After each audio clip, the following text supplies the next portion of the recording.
गणेश चतुर्थी पर भगवान गणेश की मूर्ति की स्थापना के लिए मध्याह्न काल को सबसे अच्छा माना जाता है। गणेश चतुर्थी पर इस कथा को पढ़ने से सारी मनोकामनाएं पूर्ण होने की मान्यता है।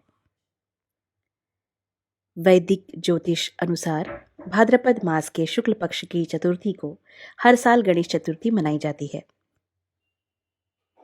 10 दिन तक चलने वाले इस पर्व का समापन अनंत चतुर्दशी के दिन होता है। माना जाता है कि भगवान गणेश को घर में स्थापित करने से सुख समृद्धि घर में आती है। वही इस दिन पूजा अर्चना करने के बाद व्रत कथा पढ़ना जरूरी माना जाता है, वरना पूजा अधूरी मानी जाती है। आइए जानते हैं इस व्रत कथा के बारे में। पुराणों के अनुसार एक बार सभी देवता संकट में घिर गए और परेशान होकर भगवान शिव के पास पहुंचे।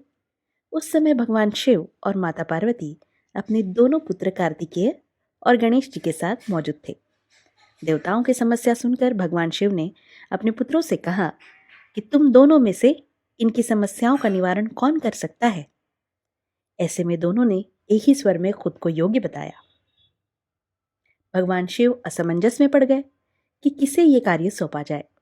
तो ऐसे में भगवान शिव ने एक तरकीब निकाली और अपने पुत्रों से कहा, तुम दोनों में से जो सबसे पहले इस पूरी पृथ्वी का चक्कर लगाकर आएगा वही देवताओं की मदद करने जाएगा। शिव जी की बात सुनते ही कार्तिकेय अपने वाहन मोर पर बैठकर निकल गए, लेकिन गणेश सोचने लगे कि मूषक पर बैठकर वो कैसे इतने जल्दी पृथ्वी की परिक्रमा कर पाएंगे। बहुत सोच विचार करने के बाद वे अपने स्थान से उठे और अपने माता पिता की 7 बार परिक्रमा करके अपने स्थान पर वापस बैठ गए और कार्तिकेय के आने का इंतजार करने लगे। भगवान शिव ने गणेश जी से परिक्रमा न करने का कारण पूछा तो उन्होंने कहा कि माता पिता के चरणों में ही समस्त लोक है। उनके इस जवाब से भगवान शिव भी प्रसन्न हो गए और उन्हें देवता की मदद करने का कार्य सौंपा।